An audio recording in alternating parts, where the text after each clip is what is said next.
In Tswana, Kalahari means great thirst. Water is scarce here, and rain seldom replenishes the red earth.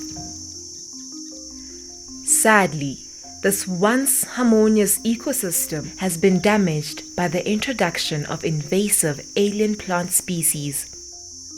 Cylindropuntia fulgida variety mamilata, also known as boxing glove cactus, is one such alien. Boxing glove cactus has been a huge problem in the Northern Cape province.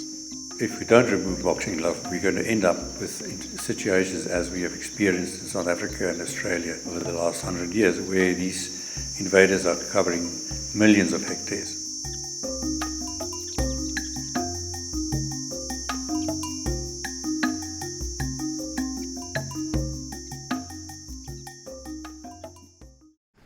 Ek is Cassie Miller, ek is op die plaas Gannapoort, so 65 km noord van Appington. Ek het so 16 jaar gelede op die plaas gekom en met my aankoms het ek die kaktusse hier gekry. Hulle was reeds gevestig in 'n groot populasie. Dit is ideale klimaat vir die kaktus om te groei. As 'n gedeeltjie van dit op die grond val, dan ontkiem dit onmiddellik en dit groei. So oor die langtermyn sal dit 'n groot probleem vir die boerdery veroorsaak het. So dit is definitief tot 'n voordeel dat ons die kaktus so gou as moontlik van die omgewing af verwyder. Die verspreiding van hierdie plant word baie maklik. Deur 'n groot haal harde reën, spoel dit in jou rivierlopies af. Die kleinste soogdier van 'n muis tot 'n bees versprei hierdie stukkies plant, want stukkies breek af. 'n Dier wat daar verbystap, kry 'n stukkie aan sy poot.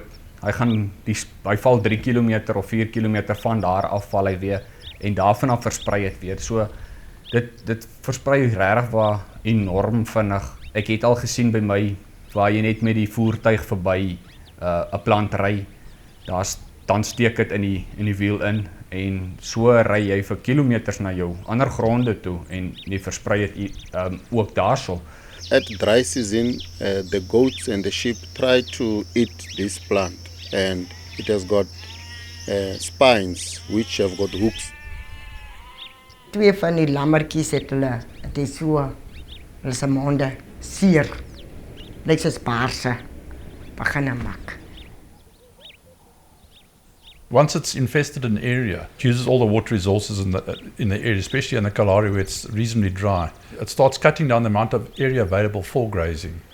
The sheep don't want to go into the area because of the thorns, and because there's no competition for it. It starts spreading further and further and further. Boxing glove cactus is native to the Sonora Desert, which is northern parts of Mexico and the southern states of the USA, Arizona and New Mexico.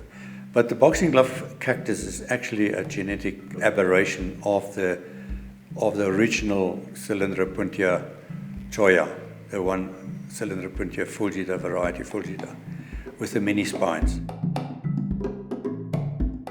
This is the more serious weed because of its very vicious spines. I mean, you look at this, you put it on and it doesn't fall off. Ouch!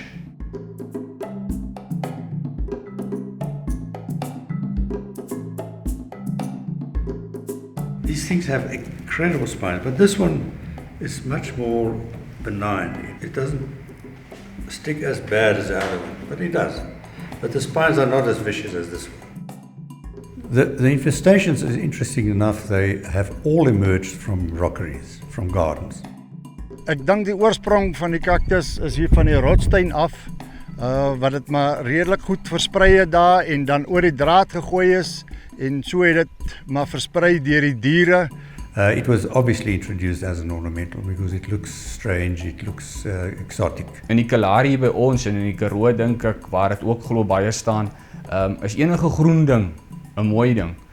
And it was easily cultivated, so it's easy to pass it from one farm or one garden to the next one. Die een kry 'n 'n cactus by die ene en so word dit uitgeruil onder die vrouens en dan word daar rotsteentjies gebou en so die cactus en hom maar aangeteel en versprei onder die mense in die omgewing. Initially, we first started trying to move it physically by hand, taking a spade and spitting it out. Then we started getting chemicals. Garland was one of the ones we used. I think the other one was MSR, which we sprayed the plants, and they had a limited success with that. But the problem is it becomes very expensive. Ons probeer om hom van brand te steek, laat ons kyk of hy miskien gaan doodgaan. Maar dit het nie gehelp nie. Van hy het nou 'n diep wortel groeisel onder die grond in. To prevent irreparable damage to the Northern Cape and Kalahari grasslands, an affordable and sustainable solution had to be found. The answer was biocontrol. The basic principles behind biological control are that an alien organism comes into our environment from overseas. So it comes from another habitat and it leaves its natural enemies behind. So we go back to that habitat and we look for those natural enemies and we bring them here and we test them to make sure they're safe, and we also test them to make sure that they have an impact on the target weed. So the way you do it is you have your central target plant, which is usually the alien, and then you pick basically related species, usually plants in the same family or genus as your target, and then you test the insects against those other plants, and this is called host specificity. And what we're looking for is an insect that will only eat the target. And even if the target plant then becomes diminished by the action of the insect can't attack anything else because it's unable to. It cannot develop on any other plant. We have to give guarantees to the Department of Agriculture and Environmental Affairs that the insects that we introduce and release will not impact on our native biodiversity and will not impact on crops. But once we're finished with this testing, we are fairly certain what the host range of that insect is. And on that basis, we make a decision or a recommendation as whether to release it or not. So this is obviously a very drawn-out process, and on average it takes about 3 years to complete those tests. So the agent or the potential agent is effectively in jail for 3 years. We cannot allow that animal to go anywhere, and that's why you have a facility like this that is completely sealed. There's only one entrance, it's security controlled, and you come through a double door system that takes you through a dark room, and that the idea there is that if there are insects on you, that they will fly off towards the light that's in the room. We have restricted access, you have to wear a lab coat. The drains don't empty out into normal drains. There's a special system they go through. The air system, the air is filtered before it leaves the building. So we do everything, again, to an international protocol to make sure that no animals can escape from this facility until we're ready to actually release them out into the wild.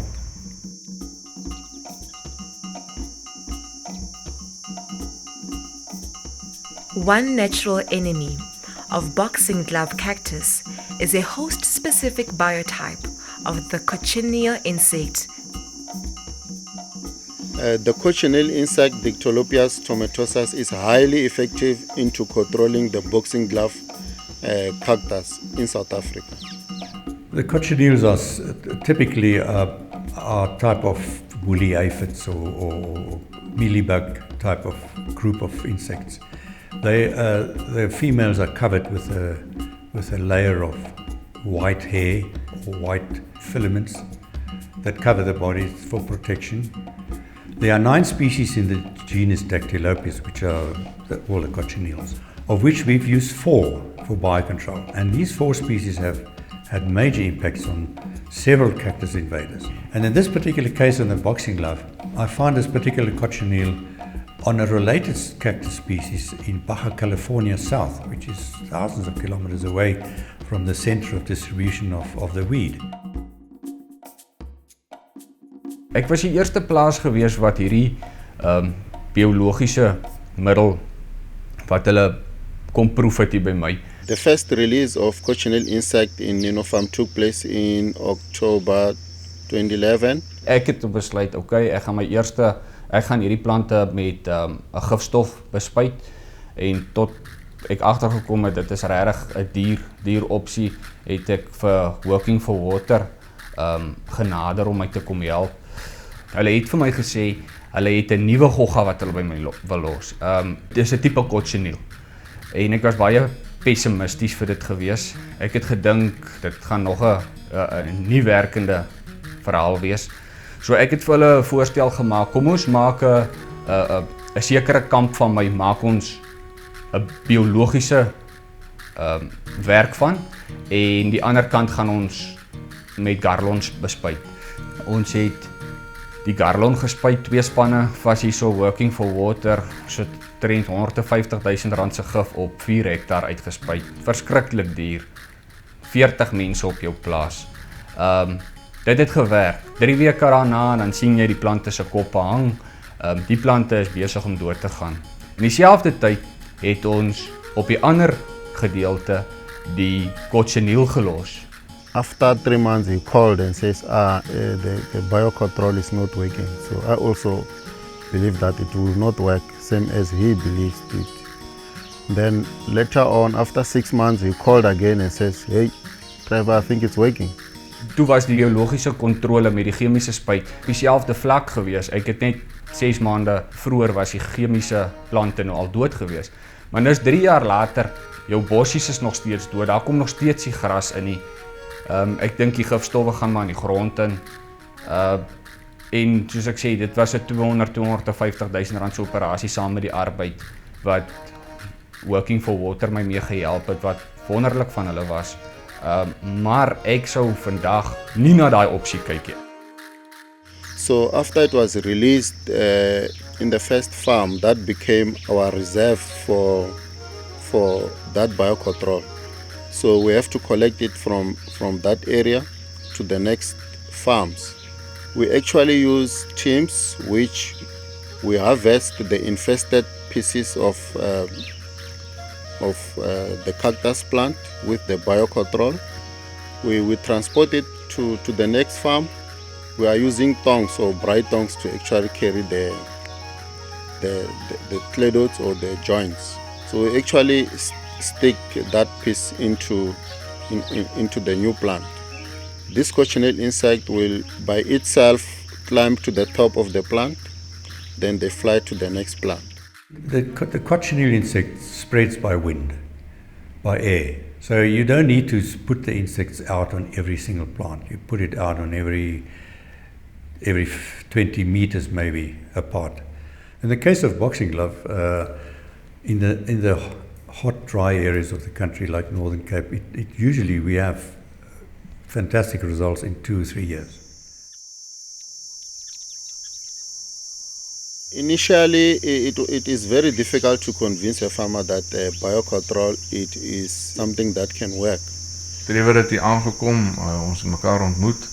Ek het gedog hy gaan vir my 'n spesifieke gif of iets bring om die kaktus uit te roei.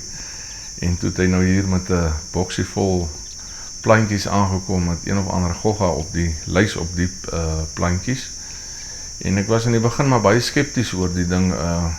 Ek het gedink dit gaan 'n tydrowende besigheid wees en dit gaan nie baie effektief wees nie. Maar ons het dit toe nou probeer, ons het dit goed opgesit en hulle het begin aanteel en op jou 2de jaar toe kon ek duidelik sien dat daar van die kaktusse besig is om dood te gaan. En dit is baie effektief, so ek sou dit aanbeveel. Ja. There is no cost involved. Well, once you've got a small feeder population of it, it spreads itself. The one patch we've got is almost 5 kilometers from the house, and from there to where the next one is almost a distance of 2 or 3 kilometers.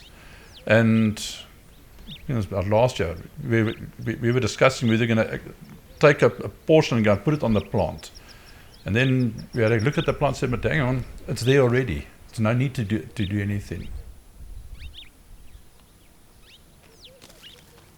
I'm myself convinced it's possibly the best route one can take to get rid of the boxing glove. Dit is sien hy begin om te dood. As dit sommer maar vir ons 'n verligting en heeltemal baie goed gewees. Sommer 'n verandering ook gewees. Dit is 'n uitstekende werk wat kom gedoen is met die goggetjie. Al die nuwe klein plantjies wat opkom word aangeval. So jy het nie nodig om weer terug te kom met 'n chemiese spuitmiddels, weer spanne op jou plaas toe te laat om daai chemiese spuit te doen nie. Nadat ek sien hoe die koksiniel die plantjies aangeval het en alles begin verdroog, is ek baie bly ek het met die proses begin. Dit lyk baie skoner. Ons het minder probleme met die diere rondom die werf. Ons kan nou gemaklik boer hierso. So dit is vir my 'n baie positiewe ding dat ek daarmee begin het. Biocontrol doesn't eliminate the target, and I think that's a really important idea to get across to people, is that it isn't sweeping the kitchen clean. All it's doing is putting a bit of pressure on the shoulders of the target plant, the invasive.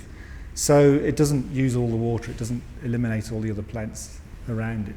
Really what we're doing is you've got to imagine that the target plant has a very high population. We bring in an insect that pushes that population down to a new level, and we call that a new equilibrium. And we never eliminate it. And then what happens is that those two organisms, the target plant and the agent, stay in this new equilibrium ad infinitum. And what's important about that is that the plant is always there for the insect. So the insect population persists forever, and we don't have to reintroduce and go through all these mechanisms again. The system is self-maintaining and is there forever. And one large, 11 leads. Okay, go on. In any project in biological control of weeds, you have to include a monitoring process of quantifying what is happening to the weed population. Without that, you have no evidence that your project is a failure or a success. So in this case, we also use the transect method, which is a standard method in plant ecology to measure changes in populations over time.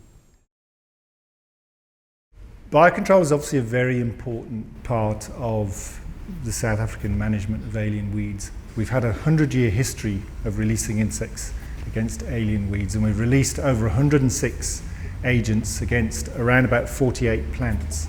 And of those 48, 10 of them are under complete control. We don't have to use any other method to control those. And the rest, those insects are contributing substantially to the control of those plants. We're really good at it, and we must accept that, because there's still a massive amount of work to be done on cactus. Even though cactus is one of our major success stories, there are many other species of cactus around the country that need more work. They need more agents.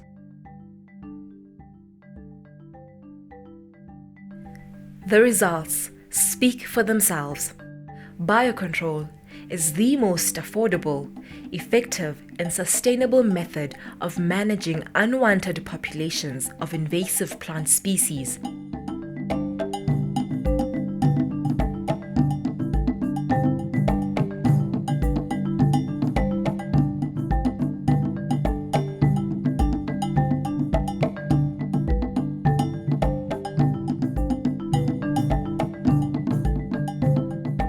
The ongoing work of SANBI, the Agricultural Research Council, and affiliated universities is invaluable in the fight against alien plants in South Africa.